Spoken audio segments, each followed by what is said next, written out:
제가 원래 처음에 시작할 때 스크립트도 좀 준비해 가지고 왔는데 앞에서 김도연 이사장님과 우리 또 주경철 교수님, 또 송호근 교수님 말씀하신 걸 보고 자꾸 헷갈리고 있습니다. 그래서 많이 또 커버를 해주셨기 때문에 가능하면 좀 시간을 줄여보려고 합니다.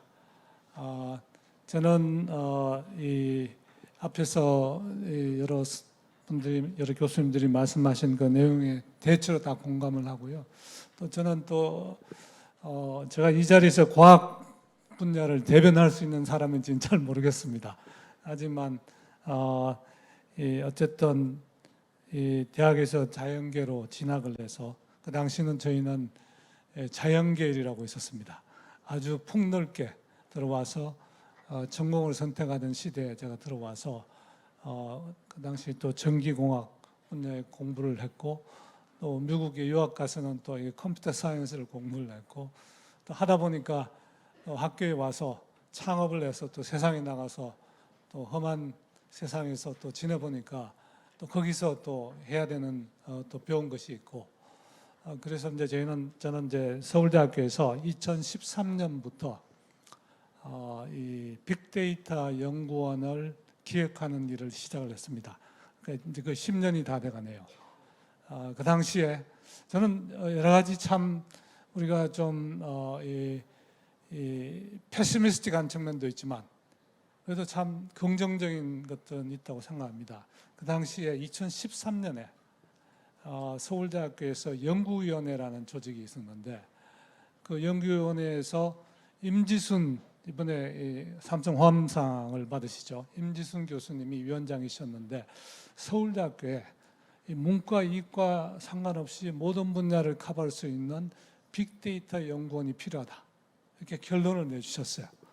근데 그 결론에 따라서 그럼 빅데이터 연구원을 누가 만들 거냐 하는 그런 논의가 있었는데, 어떻게 하다 제가 그걸 맡게 됐습니다. 그 이유는 학교 안에서만 있지 않고 밖에 나가서 다른 세상을 봤으니까. 그러니까 어떻게 보면 걸리버의 시각으로 새로운 어떤 체계를 만들 수 있지 않냐 하는 생각으로, 뭐 제가 한다고 하지 않았습니다. 근데 학교에서 맡아주면 좋겠다고 해서 제가 그걸 맡았고, 하다가 보니까 이게 결국은 인재의 문제다. 그래서 새로운 인재를 어떻게 만들 건가, 어떻게 교육할 건가 고민을 하다가 2015년에 새로운 대학원을 하나 만들어야 되겠다. 전공에 상관없이 누구든지 받아가지고 이런 분야를 공부할 수 있는 대학원을 만들어야 되겠다, 이렇게 시작했는데 5년이 걸렸습니다. 그래서 2020년 3월 달에 대학원을 개원을 했고요.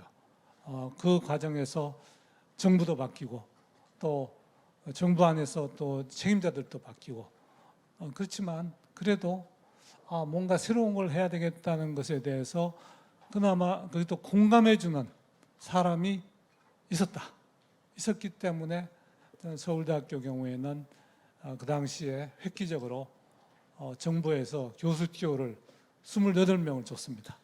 뭔가 새로운 걸 해봐라. 그래서 제가 그 28명을 다 저희 대학원에 모시진 않았지만 어쨌든 새로운 바람을 일으켰고, 저는 이 자리에서 오늘 앞으로의 변화, 좀 더 절박한 정말 시급함을 가지고 오늘 좀 말씀드리려고 이 자리에 섰습니다. 저는 죄송합니다. 이게 어느 쪽으로 이쪽인가요? 우리나라의 가장 큰 문제는 아까 교육부 문제도 말씀하셨습니다. 근데 결국 획일적인 교육 체계, 이걸 누가 푸느냐의 문제인데, 획일적인 교육 체계가 점점 더 고착화되어 왔다. 제가 대학 교수를 시작할 때 받은 학생들과 지금 학생들이 다르다는 걸 저는 피부로 느꼈습니다. 피부로 느끼고 있습니다. 그래서 결국 우리 사회에서 교육이 뭔가 스펙을 쌓는 시스템으로 완전 고착화됐다. 근데요, 옛날에는 그래도 좀 학생들이 그냥 1학년 때 좀 놀고 망가진 다음에 그럼 내가 다시 공부해야지 해가지고 이렇게 잘하는 학생들이 되게 많았어요. 지금은 그게 아니라 1학년 들어올 때부터 내가 A를 받지 못하는 과목은 수강을 안 합니다. 그 다음에 혹시 좀 나쁜 성적이 나오면 다시 재수강을 하고요. 근데 이 3살 때 버릇이 여든을 간다고 하지 않습니까? 대학을 졸업해서 대학에서도 이 스펙 쌓는 점수 이게 지속이 되고 대학을 졸업해서도 직장을 찾을 때도 그게 계속되고 우리는 이런 사회가 되어버렸습니다. 저는 이 사회에서 벗어나게 하려면 가장 핵심이 뭐냐? 결국은 경계 없이 도전하는 혁신 인재를 키워야 된다. 저는 그렇게 키워드를 좀 정의를 하고 싶습니다.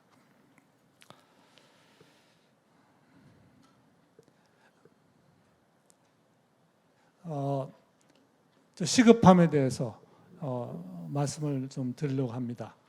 우리가 정말 선진국이 되었지만 세계 10위의 경제대국이 되었지만 언제부턴가 우리가 정체된 상태를 벗어나지 못하고 있습니다. 이 반도체 산업만 한 예를 들어볼까요? 우리가 한때 반도체 1위라고 자랑스러워했죠. 1위였던 일본을 무찔렀거든요. 근데 일본은 그 이전에 미국을 또 앞질렀어요. 근데 지금 우리의 상황은 어떻습니까? 반도체 산업이 D램 위주에서 파운드리로 지금 바뀌었어요. 판이 바뀌었어요. 다음 페이지 보여드리면 우리가 우습게 봤던 TSMC가 이제는 반도체 제조에서 세계 1위입니다. 시가총액만 봐도 이게 영어로 하면 417 빌리언 달러. 환율 한 1,330원 한번 곱해보십시오. 고객 수가 500개가 넘고 제품 수가 12,000개가 넘습니다. 여기에 가장 대표적인 고객이 뭐냐? 엔비디아. 여러분들 아십니까? 지금 AI 시대에 반도체를 공급하는 기업이죠. 시가총액이 700 빌리언 달러. 옛날에 삼성전자보다 한참 밑이었는데 이제 삼성전자의 2배가 넘었습니다. 또 다른 예로는 AMD라는 회사는 항상 인텔의 이중도였어요. 그런데 AMD의 시가총액이 지금 현재 지금 숫자가 잘 안 보이는데 150 빌리언이 넘었습니다. 인텔이 얼마인지 압니까? 인텔이 여기 한 80% 정도 떨어졌어요. 옛날에는 인텔의 힘이 한 5가 정도 되면 AMD는 1 정도였거든요. 이건 완전히 역전된 개념. 그 이유는 인텔이 반도체 생산 라인의 경쟁력을 유지하지 못했기 때문입니다. AMD는 그럼 어떻게 했냐? AMD는 2000년대 후반에 반도체 생산 라인의 경쟁력이 자기가 없다고 생각하고 반도체 생산 라인을 버렸어요. 버렸기 때문에 그리고 또 새로운 리더를 데려왔기 때문에 AMD가 지금 역전을 해서 엔비디아 다음으로 지금 AI 시대에 CPU, GPU를 공급하는 회사가 되었습니다. 자, 저는 이제 외국의 모델, 아까 글리버의 시각으로 판을 바꾼 사람을 한번 우리가 분석을 해볼까요?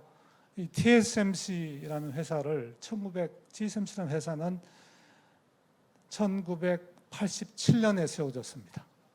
이 모리스 창이라는 사람은 원래 텍사스 인스트루먼트의 반도체 부분의 수장이었어요. 근데 CEO를 안 시켜주니까 거기서 이제 자기가 나와서 방황하고 있을 때 대만에서 데려간 분입니다. 이분은 재밌는 분이에요. 1학년 때 하버드에 1학년으로 들어가서 자기가 중국 사람으로서 문과를 해가지고 못 먹고 살겠다. 죄송합니다, 주경실 교수님. 그렇게 이제 판단을 하고 2학년 때 MIT로 트랜스퍼를 했어요. 그 MIT에서 박사과정까지 올라갔는데 자격시험에서 2번 떨어져가지고 쫓겨났어요.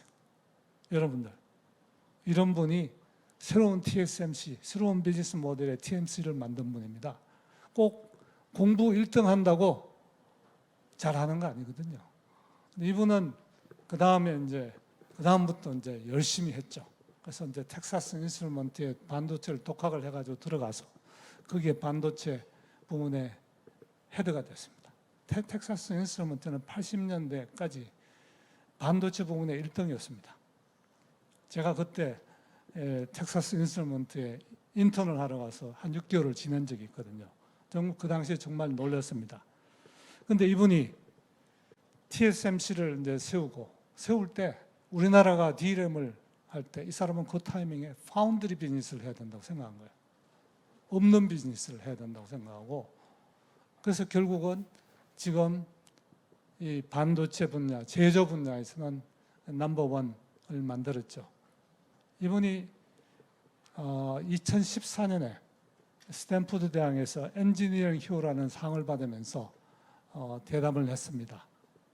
거기서 학생들한테 줄 말이 없냐, 해줄 말이 없냐, 이렇게 사회자가 물으니까 나는 자기 전에 중국의 고전을 읽는다. 인문학적 사고를 하려고 노력한다. 그렇게 이야기하고, 그리고 이 시대에는 지식보다, 벌써 한 9년 전 이야기죠. 지식보다는 창업가 정신과 이노베이션이 더 중요하다. 그리고 러닝과 띵킹을 같이 해라. 러닝만 하고 띵킹 하지 않는 것은 아무런 의미가 없다. 마찬가지로 띵킹만 하고 러닝을 하지 않는 것은 아무런 의미가 없다. 두 가지를 같이 해야 된다. 그런 이야기를 했습니다. 얼마나 참 가슴에 와닿는 이야기입니까? 자, 우리 송호근 교수님께서 어느 정도 말씀하셨습니다만 구체적인 데이터만 좀 더 제공을 하면 지금 현재 그 대전환은 과학기술이 선도합니다.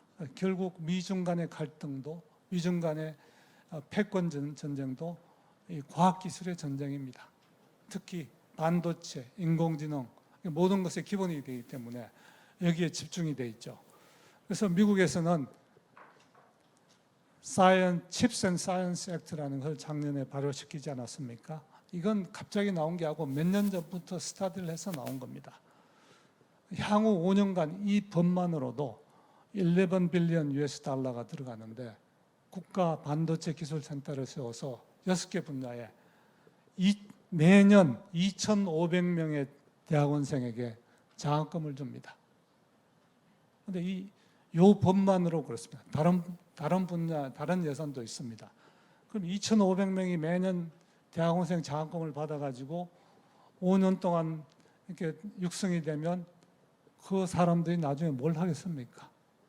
새로운 혁신을 하는 거죠. 미국이 그동안 투자하지 않았던 반도체 제조 분야, 그 다음에 반도체 후공정 분야까지 다 하겠다는 겁니다. 그러면 5년 뒤에 그러면 우리나라의 반도체 산업은 어떻게 되느냐? 저는 공동화가 될까 봐 걱정하고 있습니다. 이건 스킵하겠습니다. 반도체만이 아닙니다. 여러분들 다 이제 챗GPT 다 아시지 않습니까? 근데 이 챗GPT라는 이 혁신을 일으킨 주체가 누구냐? 여기 보면 샘 알트만이라는 오픈 AI의 CEO 사진이 있습니다. 이 스탠포드 대학의 중퇴자입니다. 중퇴하고 창업을 하고 그 다음에 뭐 여러 가지를 하다가 이 오픈 AI, 그러니까 구글의 독주에 대항하는 오픈 AI를 만들자고 했을 때 CEO로 들어가서 지금까지의 이 변화를 만들어 온 사람입니다. 이 오픈 AI가 하는 걸 보고 마이크로소프트가 갑자기 우리 항상 구글에 뒤졌는데 자, 저 오픈 AI를 어떻게 끌어들여서 판을 바꿔보자 이런 생각을 한 거죠. 그래서 작년 9월에 이미 빌 게이트가, 여러분들 챗GPT는 작년 11월 말에 공개되지 않았습니까? 그것도 GPT 3.5 엔진을 바탕으로 했는데 작년 9월에 이미 빌 게이트는 GPT 4.0을 본 겁니다. 그리고는 CEO, CTO가 와서 또 샘 엘트만이 같이 와서 이야기를 하니까 이게 올인하자 이렇게 간 겁니다. 그래서 지금 저는 판을 바꾸는 시대입니다. 지금은 판 속에서 우리가 초격차를 이야기해봐야 의미가 없습니다. 지금은 어떻게든 판을 바꿔야 되고 우리 교육도 인재를 공급하는 교육도 저도 판을 바꿔야 된다고 생각을 합니다.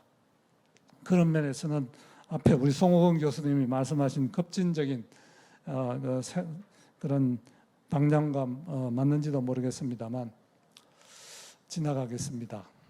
근데 이런 경계 없이 도전하는 인재가 우리나라에 없느냐? 우리가 제대로 그렇게 교육을 안 했는데도 인재들이 생겨나고 있어요. 제가 몇 사람 예를 들겠습니다. 이 교육이니까 우리 오늘 교육 대토론을 하고 있는 자리이니까 대학을 졸업하고 대학원을 가지 않고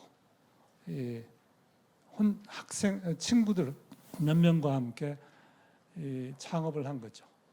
수학 문제를 풀어주는 그런 콴다라는 플랫폼, 혹시 교육 현장에 계신 분들은 많이 들어보셨겠습니다. 이 플랫폼을 만들어서 지난 8년 동안 키워왔습니다. 현재 10만 명의, 전 세계적으로 10만 명의 monthly 유저가 있다고 하고요. 회사 가치가 한 5천억 정도 된다고 합니다.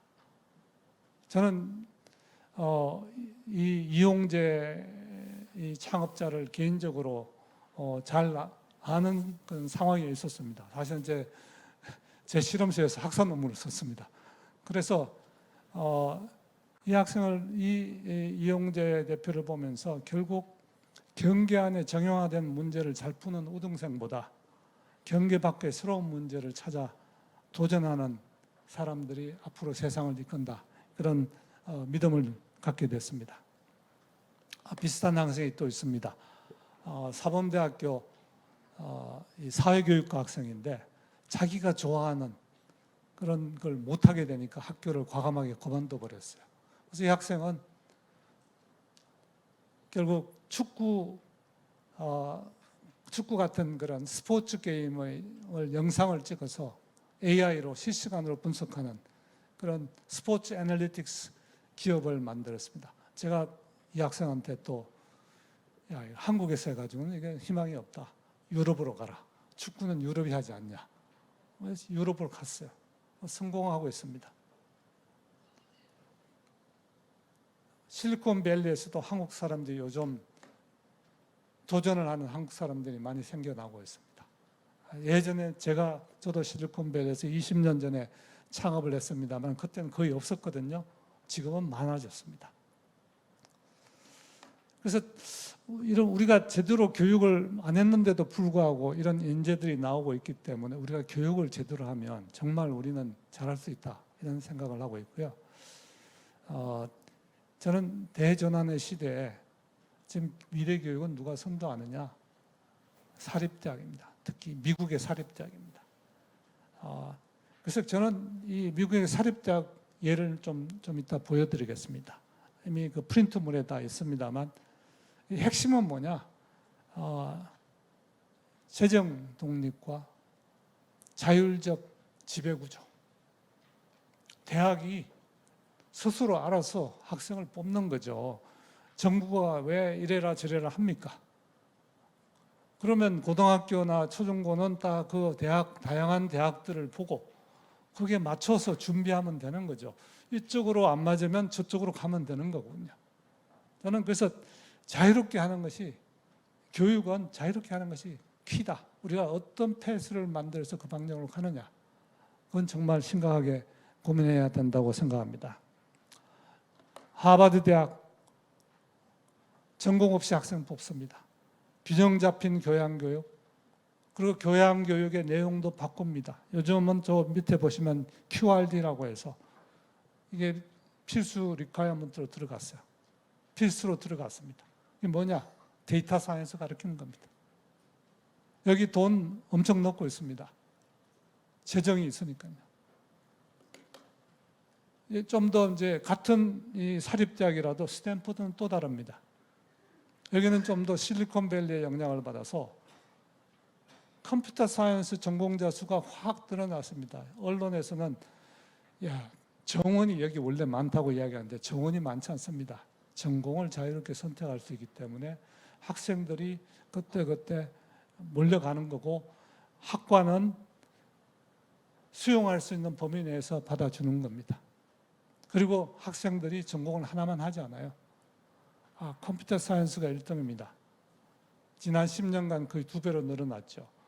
이 학생들이 컴퓨터 사이언스만 공부하는 게 아니고 경제학도 공부하고 또 문학도 공부하고 같이 더블 메이저를 합니다. 돈이 있어야 된다는 걸 보여드립니다. 스탠포드 대학의 1년 예산입니다. 그 밑에 저 빨간 동그라미 밑에 있는 것이 인건비입니다. 인건비가 얼마인지 아십니까? $5 빌리언. 1년 인건비입니다. 그러니까 정말 중요한 사람들은 다 뽑아오는 거죠. 이 정도 재정 능력이 있어야 됩니다. 제가 그래서 이 10조를 따져보니까 올해 우리 고등교육 예산이 80%더라고요. 우리나라 고등교육 예산의 80%를 한 대학이 쓰는 겁니다. 그러니까 스케일을 우리가 키워야 됩니다. 이렇게 잘 되는 대학에는 돈도 막 냅니다. 이분은 실리콘밸리의 유명한 벤처 캐피탈리스트인데 11억 달러를 기부해서 기후변화 대학을 만들었어요. 돈이 있으니까 그대로 집행을 하는 거죠. 이분 이름이 저 오른편 위쪽에 보면 잔 도어라고 나옵니다. 이거는 인텔에서 일하다가 벤처 캐피탈로 간 분이고요. 돈이 있으니까 이렇게 또 이 데이터 사이언스 빌딩을 캠퍼스 중앙에 짓고 있습니다. 저희 아까 우리 유경 위원장님께서 저 이름을 언급하셨는데 저희는 건물이 없어서 학교 메인 캠퍼스 안에 못 들어가고 바깥에 이 짜투리 공간을 써가지고 지금 쓰고 있습니다. 그 공간의 지역구가 유경 의원님의 지역구입니다. 그래서 기억을 하고 계시죠? 네. 그러면 주립대학은 주립대학 중에서 가장 진취적으로 변하고 있는 데가 버클리입니다. 여기도 보면 이 예전에 비해서 전공의 선호도가 확 바뀌었습니다. 이 변화를 누가 하게 했냐? 제가 데이터 사이언스에 지나가겠습니다. 무호재단, 슬로운 재단에서 돈을 줬습니다. 서울대학교에서 빅데이터 연구원 시작할 그 타이밍에 무호재단과 슬로운 재단이 돈을 줘서 5년 동안 실험할 수 있도록 해줬습니다. 그 결과 지금 100년 만의 변화라고 하는 것이 일어나고 있습니다. 1학년 들어오자마자 데이터 사이언스 그냥 가르칩니다. 그러면 그 다음에 있는 과목들이 쫙 사회과학이든 뭐든 다 바뀌게 돼 있거든요. 그래서 데이터 기반의 사회과학, 데이터 기반의 인문과학. 사실은 저희 데이터 사이언스 대학원에는 역사학을 한 학생도 옵니다. 그래서 저는 역사학을 어떻게 설명하냐면 시공간 데이터의 수집과 분석, 해석이라고 해석을 합니다. 그런데 이건 이미 정보 시스템에서 다 하고 있습니다. 기업의 ERP는 이런 역사적인 시공간 데이터를 모아서 축적하고 분석하면서 다음에 뭘 할 것지 계획을 하는 겁니다. 이미 경제학 분야에는 데이터 사이언스 전문가가 노벨상을 받았습니다. 시간이 저보고 좀 빨리 끝내달라고 했는데 물론 그 이전 페이지에 AI에 의한 교육 대전은 어떻게 준비할 것인가 이런 슬라이드도 있습니다만 일단은 오늘 제 포인트는 이 판을 바꾸는 인재를 어떻게 키울 것인가. 이제는 스펙 지향 시대를 끝내야 한다. 그리고 혁신 역량은 정말 경계를 넘어갈 때마다 저는 올라간다고 생각하거든요. 그러니까 우리는 교육을 함에 있어서 경계를 어떻게 보면 경계를 허물고 서로 어떤 다른 분야를 많이 접하도록 만들어주는 것이 우리의 의무가 아닌가 이렇게 생각하고 있습니다. 그래서 대학과 학생들에게 과감한 실험과 선택의 자유를 줘야 한다고 저는 말씀드리고 싶고 100세 시대 평생교육도 정말 절실한데 시간이 없어서 제가 말씀은 못 드리겠습니다. 예, 감사합니다.